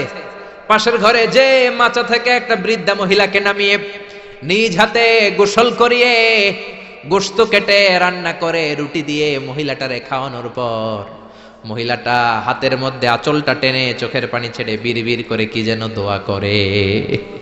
সাইয়েদনা মুসা আলাইহিস সালাম শুনতে পেলেন না। ওই মহিলাকে খাওয়ানোর পরে প্লেটের মধ্যে গোশত আর রুটি নিয়ে কসাই যেয়ে বলে, ও ভাই মুসাফির, এই নেন খাবার, রাতের খাবার খেয়ে আপনি ঘুমিয়ে যান, সকালে আপনি যাবেন আপনার পথে, আমি যাব আমার দোকানে। সাইয়েদনা মুসা আলাইহিস সালাম বলে, রাতের খাবার পরে খাবো, আগে বলো ওই মাচার মধ্যে বৃদ্ধা মহিলাটাকে। কসাই বলে, এই মহিলাটা ছাড়া এই পৃথিবীতে আমার কেউ নাই, আমি ছাড়া এই মহিলাটারও আর কেউ নাই।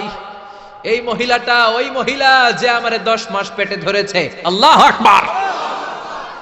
এই মহিলাটা আমার জনম দুঃখিনী মা, মা ছাড়া আমার কেউ নাই, আমিও ছাড়া আমার মায়ের কেউ নাই। প্রতিদিন আমি আমার মারে গোসল করাই, নিজ হাতে টাওয়াল দিয়ে গা মুছে দেই, তেল মালিশ করে দেই, গোশত রান্না করে রুটি দিয়ে খাওয়াই, আর আমার মা আমার জন্য দোয়া করে। সাইয়েদনা মুসা আলাইহিস সালাম বললেন, বিড়বিড় করে তোমার মা 2 হাত তুলে কি দোয়া করেছে আমারে বলো, আমি তো বুঝলাম না।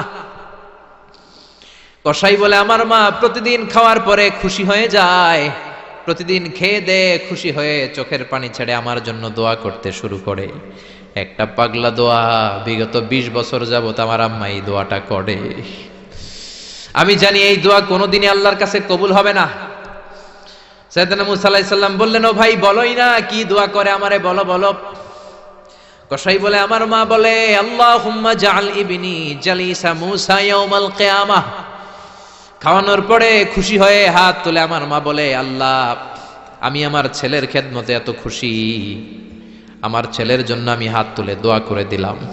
শুনেছি এই জামানার বড় পয়গম্বর, বনি ইসরাইলের সবচেয়ে বড় পয়গম্বর হলো মুসা। আমার ছেলে কিয়ামতের দিন বিচার শেষে মুসা যখন জান্নাতে যাবে, আমার ছেলেরও মুসা নবীর সাথে তুমি জান্নাতে ঢুকাইয়া দিও। মুসা নবী যখন জান্নাতি হবে, আমার ছেলেরও ঢুকাইয়া দিবা। দোয়া করতে দেরি, কবুল হতে। মুসা আলাইহিস সালাম বললেন, ঘটনা তো এইখানে, কানেকশনটা তো এই জায়গায়। এই কসাই তো এমনি এমনি আমার সাথী হবে না, এটা মায়ের দোয়ার বরকত। চিল্লা এখন ঠিক কিনা? এই জন্য প্রিয় ভাইয়েরা, মায়ের দোয়া ছাড়া, বাবার দোয়া ছাড়া পৃথিবীর কেউ আল্লাহর ওলি হতে পারে না, পৃথিবীর কেউ ভালো মানুষ হতে পারে না, সফল হতে পারে না, ক্যারিয়ার সুন্দর করতে পারে না, নেতা হতে পারে না, ব্যবসায়ী হতে পারে না। জীবনে যারাই সফল, তাদের সফলতার পেছনে মা বাবার দোয়া ছাড়া নাই। বিশ্বনবী মা বাবার আদর পান নাই, জন্মের আগে বাবারে হারালেন। 6 বছর বয়সে মারে হারালেন। মা বাবা ছাড়া ইয়তীম হয়ে বিশ্বনবী বড় হলেন। প্রথমে দাদার কাছে, তারপরে চাচার কাছে ইয়তীম নবী বড় হতে লাগলেন। বিশ্বনবী যখন হুদাইবিয়ার উমরা করতে যাবেন, পথিমধ্যে বিশ্বনবীর মায়ের কবর পড়ল। জায়গাটার নাম ছিল আবওয়া। কি নাম? আবওয়া নামক জায়গায় এসে বিশ্বনবী আল্লাহর কাছে ফরিয়াদ করলেন, আল্লাহ, আমি আমার মায়ের কবর জিয়ারত করতে চাই, অনুমতি দেন। বিশ্বনবীর মায়ের নাম কি? তোরা দেখে যা আমিনা মায়ের কোলে, মধু পূর্ণিমারি শেথা চাঁদ দোলে, যেন উষার কোলে রাঙা রবি দোলে। তোরা দেখে যা আমিনা মায়ের কোলে, কুল মখলুকে আজি ধ্বনি উঠে কে এলোই, কালেমা শাহাদাতের বাণী ঠোঁটে কে এলোই, পড়ে দুরুদ ফেরেশতা বেহেশতের দুয়ার খোলে। তোরা দেখে যা আমিনা মায়ের কোলে, তোরা দেখে যা আমিনা মায়ের কোলে। চিল্লায় পড়েন আল্লাহু আকবার। বিশ্বনবী মায়ের কবরের সামনে যখন দাঁড়ালেন, 1400 সাহাবাকে নিয়ে প্রত্যেকের গায়ে একটা ইজার, একটা রিদা উমরা করবেন। বিশ্বনবী 1400 সাহাবীদের দিকে তাকিয়ে বললেন, ও সাহাবারা, এই যে সামনে পাহাড়ের ছোট্ট টিলাটা দেখতে পাও, এইখানে আমার মা আমেনার কবর। আল্লাহ আমাকে আমার মায়ের কবর জিয়ারতের অনুমতি দিয়েছে, আমি জিয়ারত করব। কিন্তু খবরদার, খবরদার, তোমরা কেউ কান্নাকাটি করতে পারবা না। 1400 সাহাবীকে কান্না করতে নিষেধ করে নিজের মায়ের কবরের সামনে দাঁড়িয়ে বিশ্বনবী ছোট্ট বাচ্চার মতো হাউমাউ করে কান্না শুরু করে দিলেন। বিশ্বনবীর চোখের পানি দেখে 1400 সাহাবা কান্না শুরু করে দিল। বিশ্বনবী সাহাবীদের দিকে মুখ ফিরিয়ে বলে, ও সাহাবারা, কাঁদো কেন? তোমাদেরকে না বললাম তোমরা কেঁদো না? সাহাবারা বলল, ও নবী, আপনাকে আমরা আমাদের কলিজার চাইতে বেশি ভালোবাসি। আপনারে যখন আমরা কান্না করতে দেখি, আমাদের দুটি চোখ আমরা শুকনা রাখতে পারি না। আপনি কাঁদেন তাই আমরাও কাঁদি। বিশ্বনবী বললেন, আদ্রাকাতনি রাহমাতুহা ফাবাকাইতু। আমার মা আমেনা যে আমারে ছোটবেলা আদর করেছে, সোহাগ দিয়েছে, ভালোবেসেছে, ওই আদরের কথা আমার মনে পড়েছে। আমার মা আমেনা আমারে জাইতুনের তেল মালিশ করে দিত, আমার মা আমেনা আমারে জামা পরিয়ে দিত, আমার মা আমেনা তার দুটি ঠোঁট দিয়ে এমন কোন জায়গা নাই আমার দেহে চুমু দেয় নাই। আমার মায়ের কথা আমার মনে পড়েছে, তাই আমি কেঁদেছি। তোমরা কাঁদো কেন? বিশ্বনবী নিজেও মায়ের কবরের সামনে দাঁড়িয়ে নিজেও ধৈর্য ধারণ করতে পারে নাই। এজন্য মায়ের দোয়া নেয়ার দরকার আছে রাডাই। কানা ইয়াকসিমু লাহমান ফিল জিআররানা। জিআররানা নামক জায়গার মধ্যে বিশ্বনবী কুরবানির গোশত বিতরণ করছিলেন। বিশাল লাইন। কুরবানির গোশত মাঝে মাঝে বিতরণ হয় না, লাইন ধরে লোকজন নেয় না, বিশাল বড় লাইন। এই বিশাল লম্বা লাইনে হাজার হাজার মানুষ। এই লাইনের মধ্য থেকে একজন বৃদ্ধা মহিলাকে বিশ্বনবী আলাদা করে নিলেন, নিয়ে বিশ্বনবী গায়ের চাদরটা বিছিয়ে বসতে দিলেন, বড় একটা গোশতের প্যাকেট দিলেন। মহিলাটাও বিশ্বনবীর মাথায় হাত বুলিয়ে দোয়া করে দিল। চিল্লায় পড়েন সুবহানাল্লাহ। সাহাবারা বললেন, নবী, হাজার হাজার মানুষ গোশত নেয়ার জন্য লাইন ধরেছে, কাউরে আপনি লাইন থেকে আলাদা করে নেন নাই, নিজের চাদরের উপর জীবনে কাউরে বসতে দিতে দেখি নাই। কে এই মহিলা? বিশ্বনবী বললেন, জন্মের আগে আমি বাবা হারিয়েছি, মাত্র 6 বছর বয়সে আমার মা আমেনাকেও হারিয়েছি, মায়ের দুধ আমি খেতে পারি নাই। যেই মহিলাটাকে চাদরের উপর বসতে দিলাম, এটা হলো এই বনি সাদ গোত্রের হালিমা, যার বুকের দুধ খেয়ে আমি বড় হয়েছি।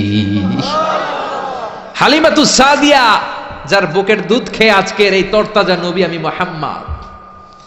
এজন্য মারে পায় নাই, দুধ মারে সম্মান করেছে, দুধ মার কাছ থেকে দোয়া নিয়েছে বিশ্বনবী। চিল্লায় বলেন ঠিক কিনা? এজন্য যুবক ভাইয়েরা যারা আছো, খবরদার, মা বাবার সাথে বেয়াদবি করা যাবে না। আল্লাহ বললেন, আমার 2টা ফয়সালা। 1 নাম্বার ফয়সালা ইবাদত হবে একজনের, তিনি কে? 2 নাম্বার ফয়সালা, ভালো আচরণ করতে হবে মা বাবার সাথে। আল্লাহর ইবাদত করা যেমনি ফরজ, মা বাবার সাথে ভালো আচরণ করাও ফরজ। ঠিক কিনা? নাকি মা বাবার সাথে ভালো আচরণ করা, ইহসান করা নফল? হ্যাঁ, মা বাবার সাথে ভালো আচরণ করা মনে হয় অপশনাল না? এটা কি অপশনাল না কম্পালসারি? এটা কম্পালসারি। খবরদার, যদি কোনো বেয়াদবি হয়ে থাকে আজকেই মাহফিলের পরে মা বাবার পা ধরে মাফ চাবো, রাজি আছি আমরা? এজন্য খবরদার, মাতা পিতার সাথে ইহসান করতে হবে। ইসলাম হচ্ছে ইটস এ ব্যালেন্সড রিলিজিয়ন, ভারসাম্যপূর্ণ জীবন ব্যবস্থা। সব দায় দায়িত্ব আল্লাহ আবার শুধু ছেলে মেয়েদেরকে দেয় নাই, মা বাবারও কিছু দায় দায়িত্ব আছে না নাই? জোরে বলেন। রব্বুল আলামিন মা বাবাকেও দায়িত্ব দিয়েছে। ইসলাম বলে যারা মা বাবা হয়েছো, দাম্পত্য জীবন গড়েছো, ছেলে আল্লাহ দেয়, মেয়ে দেয়, যেটাই দেয় আল্লাহর শুকরিয়া আদায় করার দরকার আছে রাড়াই। মা বাবার প্রথম দায়িত্ব ছেলে হোক মেয়ে হোক শুকরিয়া করবে কার? কারণ ছেলে দেয় কে? মেয়ে দেয় কে? ছেলে মেয়ে দুইটাই দেয় কে? আবার কাউকে আল্লাহ নিঃসন্তান বানিয়ে রাখে, মানে ছেলেও দেয় না মেয়েও দেয় না, তিনি কে? জোরে বলেন। রব্বুল আলামিন বলেন ইয়াহাবু লিমান ইয়াশাউ ইনাসান ওয়া ইয়াহাবু লিমান ইয়াশাউ যুকুর। আমি যারে চাই ছেলে দেই, আমি যারে চাই তারে মেয়ে দেই, যারে চাই ছেলে মেয়ে দুইটাই দেই, আবার যারে চাই ছেলেও দেই না মেয়েও দেই না। এমন লোক সমাজে আছে না নাই? তাহলে বাবা মার প্রথম দায়িত্ব, ছেলে হোক মেয়ে হোক আপনারে খুশি হইতে হবে। কিছু লোক আছে ছেলে হইলে গ্রামের সবাইরে মিষ্টি খাওয়ায়, মেয়ে হইলে মেয়ে যে হইছে এটা শোনায়ও না, আছে না নাই? বিশ্বনবী বলেন এগুলো এমন লোক যাদের মধ্যে জাহেলিয়াত আছে। কারণ খয়রুকুম মান বুকিরা বিল উনসা, যেই ঘরের প্রথম সন্তানটা মেয়ে, ওই ঘরটারে বরকত দিয়ে ভরে দেয় কে? জোরে বলেন। এক নাম্বার দায়িত্ব আপনি খুশি হবেন, শুকরিয়া করবেন। দুই নাম্বার দায়িত্ব, ছেলে হোক কিংবা মেয়ে হোক, হওয়ার সাথে সাথে কানের সামনে যে আজান দিবেন, কি দিবেন? আল্লাহু আকবার, আল্লাহু আকবার, আল্লাহু আকবার, আল্লাহু আকবার, পড়েন আল্লাহু আকবার। এখন ছেলে হইছে মেয়ে হইছে, আজান দেওয়ার জন্য মুয়াজ্জিন সাহেবরে টোকায়, আছে না নাই? ইমাম সাহেবরে টোকায়, আছে না নাই? বিশ্বনবীর প্রথম নাতিটার নাম ছিল হাসাইন। দুই নাতি তো, বড় জনের নাম হাসান, ছোট জনের নাম হাসান। জন্ম হওয়ার সাথে সাথে বিশ্বনবী ঘরে ঢুকে দুই কানের মধ্যে হাত লাগিয়ে হাসানের কানের সামনে দাঁড়িয়ে বিশ্বনবী নিজে আজান দিয়েছেন। এই জন্য নিজের ছেলে হলে নিজে আজান দিবেন, অথবা আপনার নাতি হইলে দাদা হিসেবে আপনি আজান দিবেন, আপনার ভাতিজা ভাতিজি হয়েছে চাচা হিসেবে আপনি আজান দিবেন। ইমাম সাহেবরে টোকানোর দরকার নাই। একজন মুসলমান হিসেবে সবার ভালো করে আজান একামত জানার দরকার আছে না নাই? তাহলে ছেলে হোক মেয়ে হোক খুশি হবেন, এটা হলো প্রথম দায়িত্ব বাবা মার। যত মায়েরা, আমার মাইকের আওয়াজ যদি আপনাদের কানে যায়, মায়েরা শোনেন, আর বাবা যারা এসেছেন মনোযোগ দিয়ে শোনেন। এক নম্বরে বাবা মার দায়িত্ব প্যারেন্টিং, এটারে বলে parenting, how to rare up your children, কেমন করে ছেলে মেয়েদেরকে বড় করবেন, এই ব্যাপারে ইসলামে দিক নির্দেশনা আছে না নাই? এক নম্বরে ছেলে হোক মেয়ে হোক শুকরিয়া কার?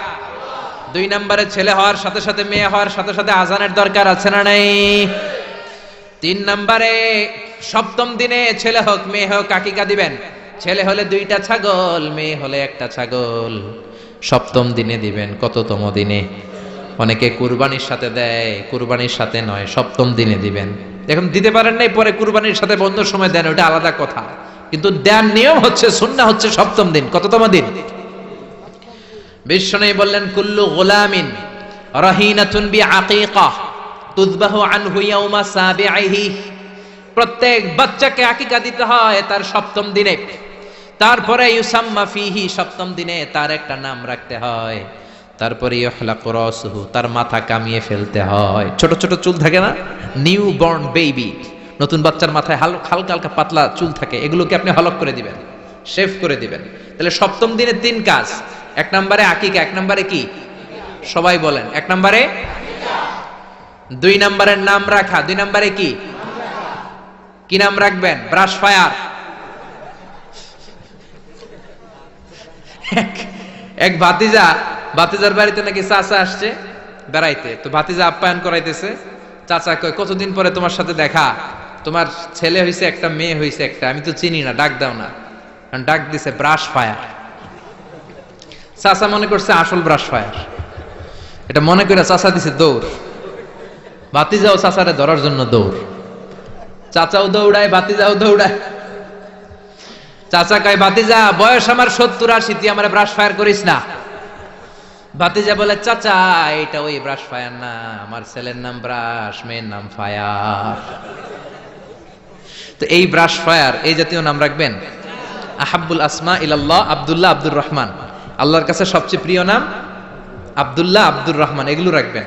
নবীদের নামগুলো রাখবেন, কোরআন থেকে চুজ করে নাম রাখবেন, সাহাবাদের নাম রাখবেন। তাহলে ছেলেগুলোর আল্লাহ আল্লাহ বানাই দিবে কে? আর ব্রাশ ফায়ার রাখলে ব্রাশ ফায়ারের মতোই হবে, ঠিক কিনা? বিভিন্ন সমাবেশে এরা বোমা মারবে, ককটেল বোমা মারবে, হত্যা করবে, ডাকাতি করবে, ছিনতাই করবে, মেয়েদের ওন্না ধরে টানাটানি করবে, জোরে কোন ঠিক কিনা? এজন্য সপ্তম দিনে 3 কাজ। 1 নম্বরে আকিকা করা, কি করা? 2 নম্বরে নাম রাখা, কি রাখা? 3 নম্বরে মাথার চুল ফেলে দেয়া, কি করা? তারপরে ইসলাম বলে 2 বছর ছেলে হোক মেয়ে হোক দুধ খাওয়ানোর ব্যবস্থা করবা। কোরআনের মধ্যে এই আদেশ আছে না নাই? ওয়াল ওয়ালিদাতু ইউরদি'না আওলাদাহুন্না হাওলাইনি কামিলাইনি লিমান আরাদা আন ইউতিম্মার রাদাআহ। ছেলে হোক মেয়ে হোক 2 বছর দুধ খাওয়াবা।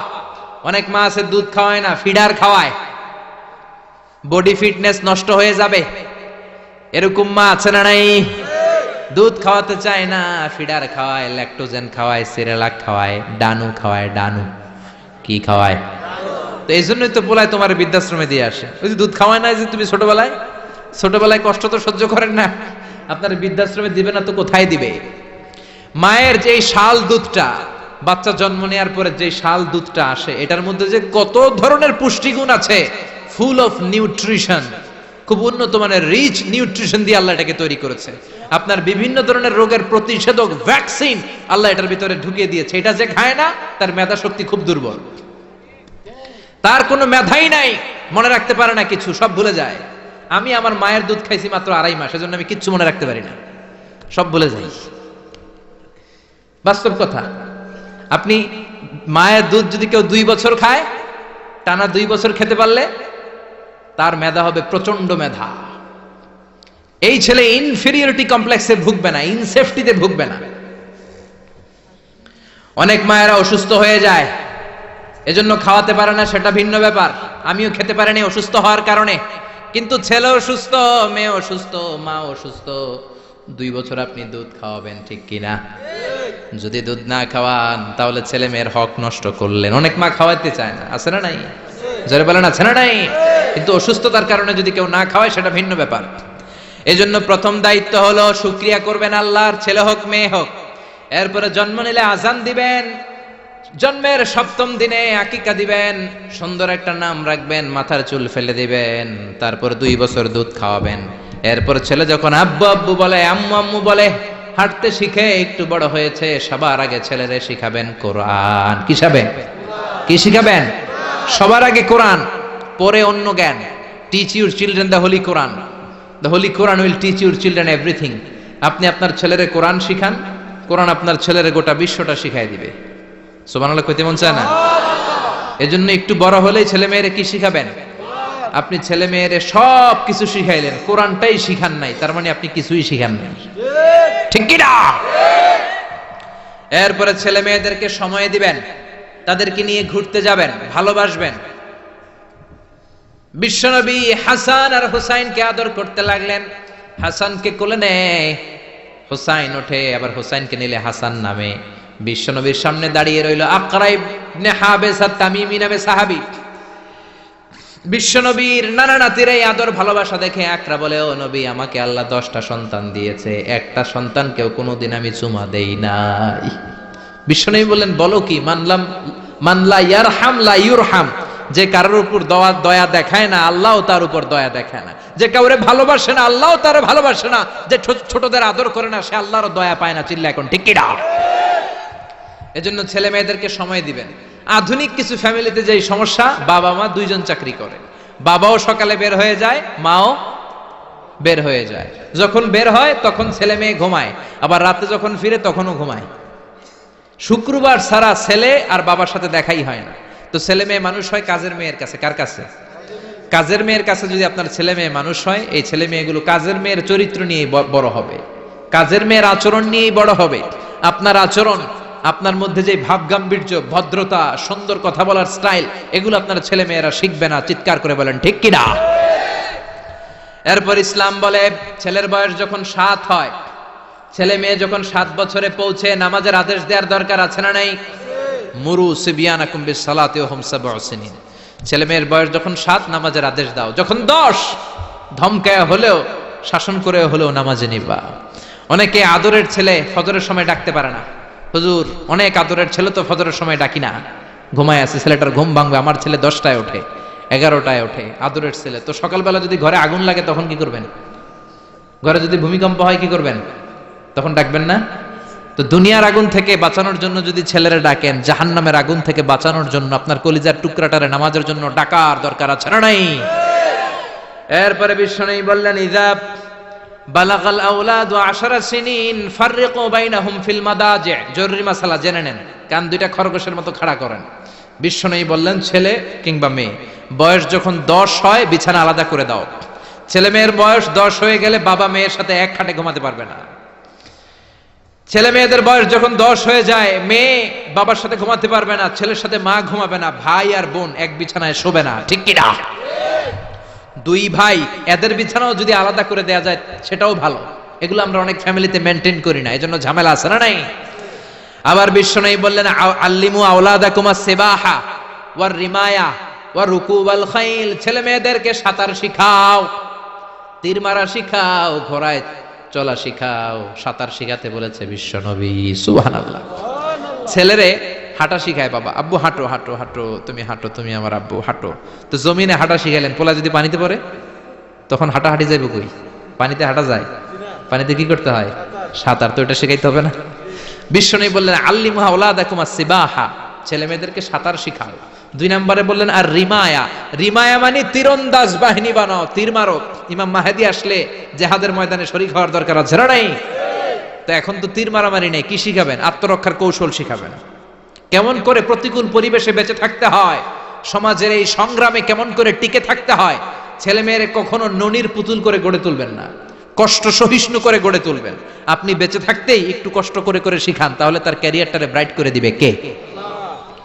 3 নম্বরে বললেন, রুকুবাল খাইল, কেমন করে ঘোড়ায় চড়তে হয় শিখাও। এখন তো ঘোড়া নাই, কেমন করে গাড়িতে চড়তে হয় শিখাইবেন, ঠিক কিনা? কেমন করে সাইকেল চালাতে হয় শিখাবেন, হুন্ডা চালাতে হয় শিখাবেন। ছেলে মেয়েদের যা শেখানো দরকার শিখাই দিবেন, তাহলে ফ্যামিলিতে বরকত দিবে কে? এরপরে বিশ্বনবী বললেন, আর নিকাহ। ছেলে কিংবা মেয়ে প্রাপ্তবয়স্ক হলে বাবা মার দায়িত্ব বিয়ে দেয়া। কি দেয়া? কিন্তু মেয়ের বয়স হয়ে গেছে 25, ছেলের বয়স 30, বিয়ে হয় না, আছে না নাই? ছেলেরা যদি জিজ্ঞেস করি বিয়ে করস না কেন, কয় হুজুর নিজের পায়ে দাঁড়ায় লই। তাহলে এতদিন কার পায়ে দাঁড়াইছো? আপনার ছেলে আপনার মেয়ে প্রাপ্তবয়স্ক হওয়ার পরে যৌবনের সময়ে যদি কোনো পাপ করে, অন্যায় করে, সময় মতো বিয়ে না দেওয়ার কারণে, তাদের পাপের কারণে ওই পাপের পার্সেন্টেজ গুনাহ আপনার আমল নামাতেও আছে না নাই? জোরে বলেন, জোরে বলেন। ছেলে মেয়েগুলো এখন চরিত্রহীন আর চরিত্রহীনা হয়ে যাচ্ছে এই পর্নোগ্রাফির ছোবলে, ইউটিউব আর ইন্টারনেটের ছোবলে। ওপেন অ্যাক্সেস একটা শব্দ লিখে ক্লিক করতে দেরি, নেকেড ফিল্মগুলো আসতে দেরি হয় না, চিল্লা এখন ঠিক কি না? এজন্য সময় মতো বিয়ে দিয়ে দেন। উপযুক্ত মেয়ে থাকলে বিয়ের ব্যবস্থা করেন, প্রাপ্তবয়স্ক ছেলে হলে বিয়ের ব্যবস্থা করেন। সময় মতো বিয়ে করায় দিলে সমাজের অপরাধগুলো কমে যাবে, ঠিক কিনা? সর্বশেষ মাতা পিতার প্রতি যে দায়িত্ব আল্লাহ দিয়েছেন সেটা হচ্ছে আল মিরাস। কোরআনের দেয়া পদ্ধতি অনুযায়ী সম্পদ বন্টন করতে হবে। কার আইন? চিৎকার করে বলবেন, আইনটা কার? এজন্য রব্বুল আলামিন বলেন, ইউসিকুমুল্লাহু ফি আওলাদিকুম লিযযাকারি মিসলু হাযযিল উনসায়াইন। আল্লাহ বললেন, দুনিয়ার সব বাবাদের জন্য স্পেশাল ভাবে আমি ওয়াজ করে দিলাম, ছেলেরে সম্পদের যতটুকু দিবা মেয়েরে দিবা অর্ধেক। কার আইন? ছেলেরে 10 লাখ দিলে মেয়েরে কয় লাখ? ছেলেরে 20 কানি জমি দিলে মেয়েরে? বিধানটা কার? উল্টাপাল্টা করা যাবে? তাহলে ছেলে মেয়েদের জন্য যেমনি আল্লাহ ফরজ করে দিলেন, ওয়াবিল ওয়ালিদাইনি ইহসানা, আল্লাহর ইবাদতের পরে মাতা পিতার খেদমত করবা, ইহসান করবা, মাতা পিতাদের উপরও এই নিয়মগুলো আবশ্যক করে দিয়েছে কে? চিল্লায় বলেন। এজন্য ছেলে মেয়েরা পালন করবে তাদের দায়িত্ব, মাতা পিতারা দায়িত্ব পালন করবে তাদের দায়িত্ব। তাহলে সমাজটাকে জান্নাতের সমাজ বানায় দিবে কে? চিল্লায় বলেন কে? আল্লাহ তাআলা আমাদের এই কোরআনের বিধানগুলো মেনে নিয়ে আমাদের সমাজটাকে জান্নাতি সমাজ বানানোর তৌফিক দান করুক। আমরা পড়ি আমিন। আর জোরে পড়েন আমিন। যতগুলো কথা বলেছি কোরআন সুন্নাহর আলোকে বলেছি, বানিয়ে বলি নাই। তারপরেও আমার মনের অজান্তে কোনো মিস ইনফরমেশন যদি আমার মুখ ফসকে বেরিয়ে যায়, সেগুলো যেন আল্লাহ তাআলা আমাদের স্মৃতিপট থেকে মুছে দেয়। আমরা পড়ি আমিন। সত্য, সুন্দর, কল্যাণকর, হকের পক্ষে যা বললাম তার সবটুকুন আল্লাহ তাআলা প্রথমে আমাকে এবং আপনাদের সবাইকে আমলের তৌফিক দান করুক। আমরা পড়ি আমিন। আপনারা সবাই ভালো থাকবেন, সুস্থ থাকবেন, কোরআনের সাথে থাকবেন। আবার হয়তো দেখা হয়ে যাবে কোনো তাফসিরুল কোরআনের ময়দানে। সুবহানাকাল্লাহুম্মা ওয়া বিহামদিকা।